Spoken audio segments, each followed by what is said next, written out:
नमस्कार. इन्फो दुनिया चॅनलवरती तुमचं स्वागत आहे.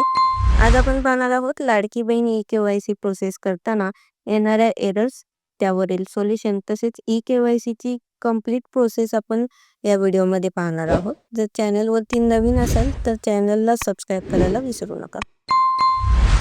सुरुवातीला आपल्याला लाडकी बहीण महाराष्ट्र.gov.in या वेबसाईटवरती जायचं आहे. सध्या बऱ्याच फेक वेबसाईट्स क्रिएट केलेले आहेत. सो के-वाय-सी करण्याआधी पुन्हा एकदा चेक करायचं आहे की आपण गव्हर्नमेंटच्या ओरिजिनल वेबसाईटवरून के-वाय-सी करत आहोत का? त्यासाठी तुम्ही जी वेबसाईट यूज करत आहात त्या वेबसाईटच्या लास्टला government.in असणं गरजेचं आहे. मी डिस्क्रिप्शनमध्ये लिंक ऑलरेडी दिलेली आहे. तुम्ही सिंपली त्यावरती क्लिक करून वेबसाईटवरती जाऊ शकता. प्रोसेस सुरू करण्याआधी आपण पहिला कोणकोणते एरर्स येतात आणि त्यावर सोल्युशन काय आहेत हे पाहूयात.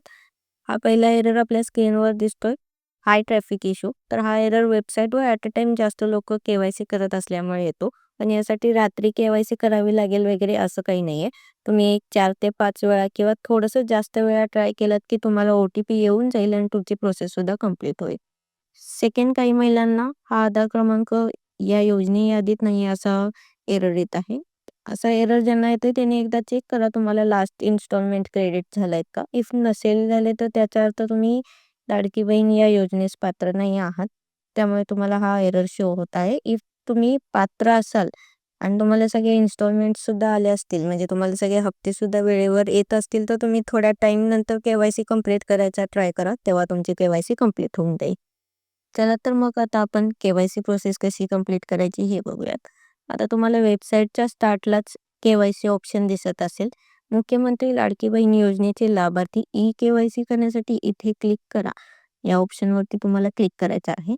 त्यानंतर के-वाय-सी पेज ओपन होईल. यात तुम्हाला पहिल्यांदा लाभार्थी आधार नंबर टाकायचा आहे. म्हणजे इथे जी महिला योजनेचा लाभ घेत आहे त्यांचा आधार नंबर येईल. तसेच खाली कॅप्चा दिलेला आहे, तो कॅप्चा आहे तसा एंटर करून खाली मी सहमत आहे हा ऑप्शन सिलेक्ट करून ओ-टी-पी पाठवा या ऑप्शनवरती क्लिक करायचं आहे.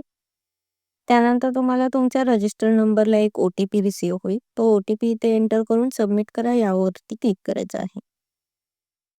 ओ-टी-पी सबमिट केल्यानंतर तुम्हाला नेक्स्ट पेज ओपन होईल. यामध्ये तुम्हाला तुमच्या वडिलांचा किंवा पतीचा आधार नंबर एंटर करायचा आहे. तसेच खाली कॅप्चा दिलेला असेल तो सुद्धा आहे तसा एंटर करून मी सहमत आहे हा ऑप्शन सिलेक्ट करून ओ-टी-पी पाठवा यावरती क्लिक करायचं आहे. जर वडीलही नसतील, पतीही नसतील तर कोणाचा आधार नंबर टाकायचा यावर अजून तरी काही अपडेट आलेलं नाही. त्यामुळे अशा केसमधील ज्या महिला असतील त्यांनी अपडेट येईपर्यंत वेट करणं गरजेचं आहे. आता तुम्हाला ज्यांचा आधार क्रमांक एंटर केला आहात त्यांच्या रजिस्टर नंबरवरती ओ-टी-पी रिसीव्ह होईल. तो ओ-टी-पी तुम्हाला एंटर करून सबमिट करायचा आहे. आता नेक्स्ट पेजवर तुम्हाला तुमच्या वडील किंवा पती यांचं नेम ऑटोमॅटिक फिल झालेलं दिसेल. त्यामुळे तिथे तुम्हाला काही करण्याची गरज नाही. नेक्स्ट ऑप्शनमध्ये तुम्हाला तुमचं जात प्रवर्ग निवडायचा आहे. त्यानंतर खाली तुम्हाला 2 क्वेश्चन दिसतील. त्या दोन्हींचे आन्सर्स तुम्हाला होय अशी निवडायची आहेत. बऱ्याच महिला या प्रश्नांचे ऑप्शन निवडत असताना चुका करतात. त्यामुळे काळजीपूर्वक सिलेक्ट करणं गरजेचं आहे. दोन्ही ऑप्शन होय केल्यानंतर खाली एक चेकबॉक्स दिसेल. त्या चेकबॉक्सवरती तुम्हाला क्लिक करून तुमची इन्फॉर्मेशन सबमिट करायची आहे.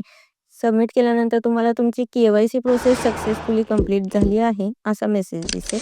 याचा अर्थ तुमची के-वाय-सी कंप्लीट झालेली आहे. सध्या सक्सेसफुल झाल्यावर तुम्हाला कोणताही मोबाईलला कन्फर्मेशन मेल किंवा मेसेज येत नाही. सो मेसेज आला नाही, मेल आला नाही तर के-वाय-सी झालं नाही असा गैरसमज करून घेऊ नका. व्हिडिओ आवडला असेल तर नक्कीच व्हिडिओला लाईक अँड शेअर करा. काही क्वेश्चन असतील तर कमेंट करा. तुम्हाला तिथे रिप्लायद्वारे सोल्युशन दिले जाईल. Thank you for watching. Subscribe our channel.